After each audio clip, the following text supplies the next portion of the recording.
All right, let's just dive right into this. Welcome to This Explainer, where today we're unpacking one of the absolutely most fascinating business transformations of the modern era.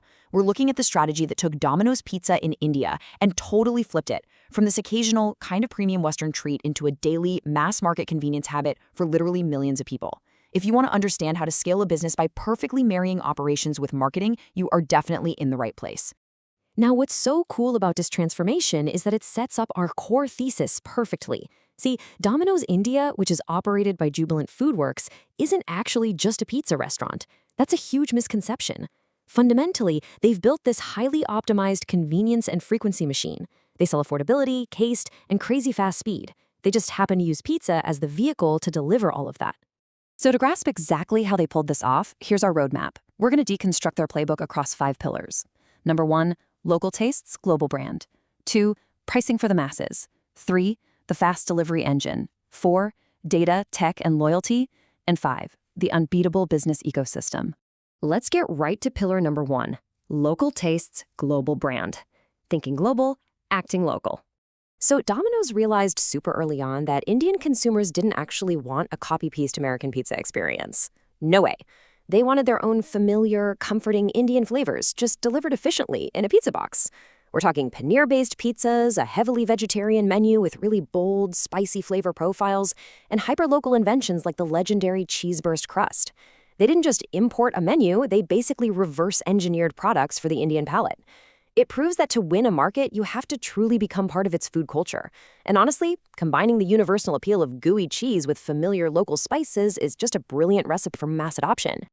Moving on to pillar number 2, pricing for the masses, overcoming the price barrier.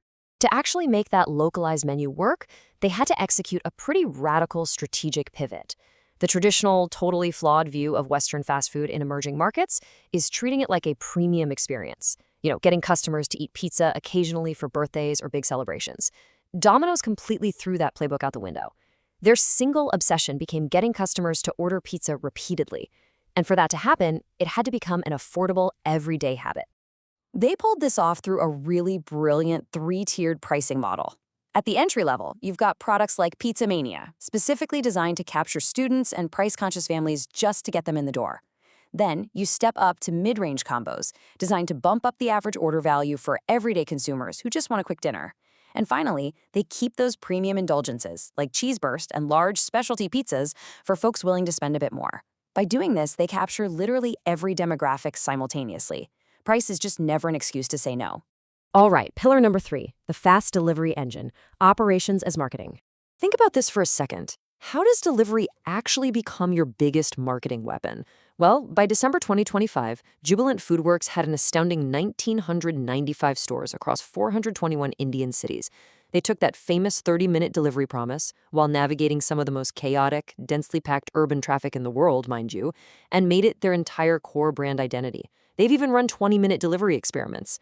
When you think Domino's in India, you instantly think one thing: speed. But here's the kicker. Advertising fast delivery is completely meaningless unless you have the operational muscle to back it up. The behind-the-scenes reality requires intense, heavy lifting. We're talking a hyper-dense network of stores practically right next to consumers, wildly efficient kitchens, dedicated rider networks, and massive centralized supply chain hubs, commissaries, where they prep the dough and ingredients at scale. That keeps quality high and costs incredibly low. This physical supply chain is their hidden moat. Any competitor can copy a clever marketing slogan, but almost no one can copy this level of infrastructure. And they supercharge all that physical infrastructure with some seriously advanced tech.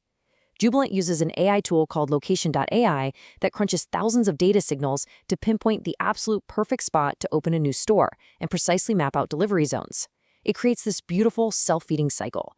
Better store placement equals faster delivery, which leads to happier customers, higher order volumes, and greater store utilization. It's just a finely tuned, predictive machine. Which brings us to pillar number 4, data, tech, and loyalty. The digital food tech business. Just let this number sink in for a minute. Over 40 million.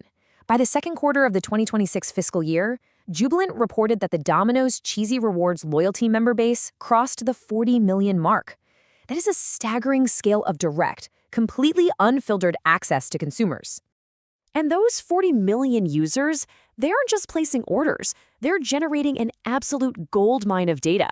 The Domino's app is this incredible retention engine. It captures exactly what you order, the exact minute you order it, how you respond to specific discounts, and your precise location data. They aren't guessing what you might want for dinner. They know. This lets them push highly targeted, personalized promotions that keep their delivery engine running hot all day long. So how exactly do they put all that data to work? It's a remarkably effective funnel. Step 1, get you to just try the product with an irresistible, say, 99 rupee value offer. Step 2, blow you away with incredibly fast delivery and consistent taste. Step 3, seamlessly scoop you up into the cheesy rewards program. And finally, step 4, use all that app data to send you personalized offers, converting you into a repeat buyer. The end goal isn't just one profitable pizza sale, it's maximizing your customer lifetime value, the total revenue you'll bring them over years and years of ordering. And finally, pillar number 5, the unbeatable business ecosystem, putting it all together. Ultimately, every single thing we've discussed today aims to occupy one very specific piece of mental real estate in the minds of Indian consumers. When I want pizza quickly and conveniently, Domino's is the obvious choice. That right there is the absolute pinnacle of brand positioning. They aren't out there fighting over who makes the most authentic Italian pizza. They are fighting to be the ultimate convenience. And they win that mental real estate because they've built this amazing self-reinforcing network effect. Look at how it flows. A strong brand and dense store network justify a massive supply chain. Those fast kitchens enable the speedy delivery that drives you to download the mobile app. The app generates the data, which fuels personalized promos, which drives repeat purchases, leading right back to even higher store utilization. Competitors can't just attack one piece of this. They'd have to compete against the entire, nearly impossible to replicate ecosystem. So, summarizing their massive success, it all comes down to mastering these 5 core pillars: localization, delivery leadership, value pricing, technology, and store density.